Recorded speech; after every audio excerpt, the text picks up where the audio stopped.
Premier লিগের ইতিহাসে এক সিজনের সর্বোচ্চ গোল স্কোরকারী ব্রাজিলিয়ান এখন ইগোর থিয়াগো। কার্লো আনচেলত্তি 26 বিশ্বকাপের জন্য খুঁজছেন একজন রেফারেন্স স্ট্রাইকার। তিনি কি সেটা হতে পারবেন? মার্চের ব্রাজিলিয়ান দলে কি ডাক পাবেন ইগোর থিয়াগো? এ সম্পর্কে কথা বলবো আজকের ভিডিওতে। যারা চ্যানেল নতুন আসেন অবশ্যই সাবস্ক্রাইব করে দিন, পাশে বেল বাটনটি অন করে দিন। যারা ফেসবুক পেজে নতুন আসেন অবশ্যই ফলো করতে ভুলবেন না। ফুটবল ইতিহাসে সবচেয়ে কম্পিটিটিভ লিগ মানা হয় ইংলিশ প্রিমিয়ার লিগকে। এর মূল কারণ হচ্ছে টিমগুলোর মধ্যে প্লেয়ারের কোয়ালিটি অনেকটা কাছাকাছি। তার উপর টিমগুলোর পারফরমেন্সের দিকে যদি আমরা তাকাই, ছোট দলগুলো বড় দলগুলোকে যে কোনো সময় হারিয়ে দিতে পারে। তার উপর প্রিমিয়ার লিগের ডিফেন্সিভ সলিডিটি এবং পজিশনিং সেন্সের উপর অনেক বেশি গুরুত্ব দেওয়া হয়। এখানে স্ট্রাকচার্ড ফুটবল ইন্ডিভিজুয়াল ব্রিলিয়ান্স থেকে বেশি গুরুত্ব পায়, যার কারণে প্রিমিয়ার লিগে একজন প্লেয়ারের গোল করা লা লিগা থেকে অনেক অনেক কঠিন। সেখানে ইগোর থিয়াগো এই সিজনে 22 ম্যাচে ব্রেন্টফোর্ডের হয়ে 17টি গোল করে ফেলেছেন। রিসেন্টলি দ্য গার্ডিয়ানকে দেওয়া একটা ইন্টারভিউতে ব্রেন্টফোর্ডের এই স্ট্রাইকার বলেছেন, I am ready for the world cup. এইবারের বিশ্বকাপের জন্য ব্রাজিলের সবচেয়ে বড় ঝামেলার জায়গাগুলোর একটি হচ্ছে নাম্বার 9 পজিশন বা একজন রেফারেন্স স্ট্রাইকারের পজিশন। একজন রেফারেন্স স্ট্রাইকারের দায়িত্ব শুধুমাত্র গোল করা না, একজন রেফারেন্স স্ট্রাইকারের দায়িত্ব হচ্ছে প্রতিপক্ষ ডিফেন্সের ডিস্টেবিলাইজেশনও করা। 2018 বিশ্বকাপের দিকে দেখুন, ফ্রান্স দলটাতে অলিভিয়ার জিরু ওই বিশ্বকাপে একটা গোলও করতে পারেননি, কিন্তু ওই বিশ্বকাপের সবচেয়ে গুরুত্বপূর্ণ প্লেয়ারদের মধ্যে তিনি একজন ছিলেন। এর মূল কারণ নাম্বার 1, তিনি ফ্রান্স দলের হয়ে বলটাকে হোল্ড করতে পারতেন। নাম্বার 2, ডিফেন্সকে ডিস্টেবিলাইজ করতে পারতেন, যার কারণে এমবাপ্পে এবং অন্যরা নিজেদের সুযোগ পেতে পারতেন গোল করার জন্য।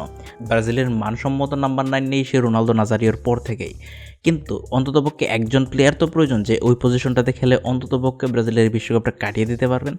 রিসেন্টলি এখন পর্যন্ত এনরিক ছাড়া এই পজিশনে নেওয়ার মতো একজন প্লেয়ারও নেই। তাই মার্চ মাসে ইগোর থিয়াগোকে কল আপ করা কারণ আনচেলত্তির একটা ওয়াইজ ডিসিশন হতে চলেছে। ইগোর থিয়াগোর খেলার স্টাইল সম্পর্কে যদি আমরা কথা বলি, ইগোর থিয়াগো ফিজিক্যালি অনেক স্ট্রং, হাইটের দিক দিয়ে অনেক ভালো, যার কারণে আপনি তাকে রেফারেন্স স্ট্রাইকার হিসেবে ইউজ করতে পারেন। তিনি কিন্তু হেডেও যথেষ্ট ভালো। ইগোর থিয়াগোর আরেকটা কোয়ালিটি তাকে জোয়াও পেদ্রো এবং ইগোর জেসুস থেকে অনেক এগিয়ে রাখবে। সেটা হচ্ছে ড্রপ করে প্লে বিল্ড আপে ভূমিকা রাখা, যেটা অনেকটা রিচার্লিসন করতে পারতো। রিচার্লিসনের পজিশনিং সেন্স এবং ড্রপ করে বলকে কন্ট্রোল করার এবিলিটি সেটা জোয়াও পেদ্রো এবং ইগোর জেসুস থেকে অনেক ভালো, যার কারণে রিচার্লিসনকে বারবার কল আপ করা হচ্ছিল। রিসেন্টলি তিনি আবারও হ্যামস্ট্রিং ইনজুরিতে পড়েছেন এবং লম্বা সময় মাঠের বাইরে থাকবেন। এই হিসেবে চিন্তা করলে রিচার্লিসন এখন অনেকটাই হিসাবের বাইরে। সেই হিসেবে ইগোর থিয়াগো রিচার্লিসনের প্রোফাইলকে যথেষ্ট মিট করতে পারবেন, স্পেশালি তার ড্রপ করে প্লে বিল্ড আপে ভূমিকা রাখার ক্ষেত্রে। নাম্বার 2, ইগোর থিয়াগোর ফিজিক্যাল এবিলিটি এবং স্ট্রেংথ এতটাই ভালো যে প্রতিপক্ষ ডিফেন্সের ডিস্টেবিলাইজেশনের কাজ তিনি খুব ভালোভাবে করতে পারবেন। ইগোর থিয়াগো যেহেতু ফিজিক্যালি স্ট্রং, তিনি সহজে ডুয়েলস ওয়েন করতে পারেন, ডিফেন্সকে হেল্প করতে পারেন। একই সাথে একজন রেফারেন্স স্ট্রাইকার হিসেবে প্রতিপক্ষ ডিফেন্সের জন্য ব্রাজিলের আক্রমণের যে ফোকাসটা সেটা হিসেবে তিনি ভূমিকা রাখতে পারেন।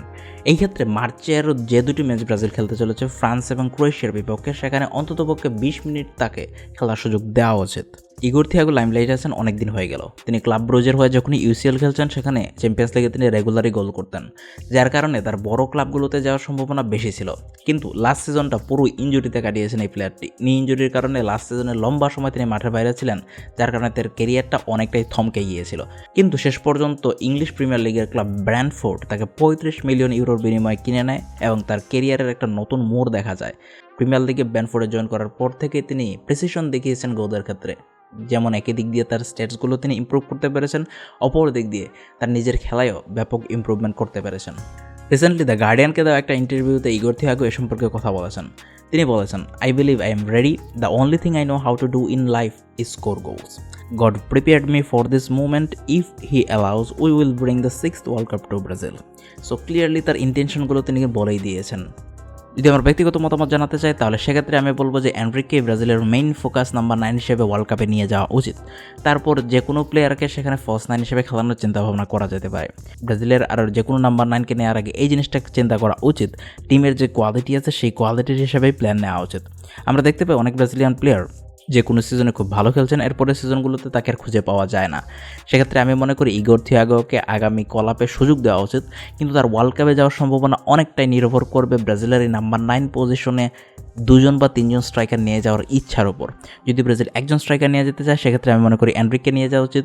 তিনি লিওর হয়ে বর্তমানে খুব ভালো পারফরমেন্স করছেন। তার ইতিমধ্যে ফ্রেঞ্চ লিগ আতেও কিন্তু ডেবিউ হয়ে গিয়েছে and he is playing good. আশা করা যাচ্ছে এভাবে খেললে তিনি নেক্সট সিজনে রিয়াল মাদ্রিদে ফিরেও আসতে পারেন। অপর দিক দিয়ে নাম্বার 9 পজিশনে নেইমারকে খেলানোর কথা বলেছেন কার্লো আনচেলত্তি। ব্রাজিলিয়ান ক্লাব সান্তোসের ম্যানেজমেন্ট চিন্তা করছে যে ব্রাজিলের শুরু হওয়ার প্রথম রাউন্ডেই নেইমারকে তারা পেয়ে যেতে পারবে। যতটুকু আশা করা যাচ্ছে তিনি শীঘ্রই এক্সারসাইজে ফিরবেন। সেক্ষেত্রে যদি নাম্বার 9 পজিশনে এনরিকে মেইন ফোকাস হিসেবে নিয়ে যাওয়া হয় কিংবা নেইমারকেও নাম্বার 9 বা ফলস 9 হিসেবে খেলানো হয়, ব্রাজিলের এই পজিশনটা ইতিমধ্যে কিন্তু পূর্ণ হয়ে যায়। তারপরে অনেক সময় আমরা দেখতে চাই একজন প্রপার 9 কিংবা রেফারেন্স স্ট্রাইকার নিয়ে যাওয়া উচিত। সেই ক্ষেত্রে ব্রাজিলের কাছে অপশন রয়েছে টটেনহাম রিচার্লিসন, যিনি বর্তমানে ইনজুর্ড আছেন, তার উপর ইগোর হেসুস আছেন নটিংহ্যাম ফরেস্টের, ইগোর থিয়াগো বর্তমানে এই লিস্টে যুক্ত হলেন ব্রেন্টফোর্ডের, তার সাথে রয়েছেন জোয়াও পেদ্রো চেলসির। এই সবগুলো চয়েসের মধ্যে রিচার্লিসন রেগুলার সুযোগ পেয়েছেন, কাজে লাগাতে পারেননি। বাকি যারা আছেন পজিশনিং সেন্স এবং অন্যান্য দিক দিয়ে রিচার্লিসন থেকে পিছিয়ে থাকায় কার্লো আনচেলত্তি কখনো তাদের দিকে নজর দেননি। আমার কাছে মনে হয় ব্রাজিল লাস্ট চান্সটা এখানে নিয়ে দেখতে পারে ইগোর থিয়াগোর ক্ষেত্রে। আপনার মতামত কমেন্টে জানাতে বলবেন না। ইগোর থিয়াগো কি নেক্সট মার্চের কলাপের সুযোগ পাওয়া উচিত? এর পরবর্তীতে কোন টপিকে দেখতে চান অবশ্যই কমেন্টে জানিয়ে দেন। Thank you for watching this video.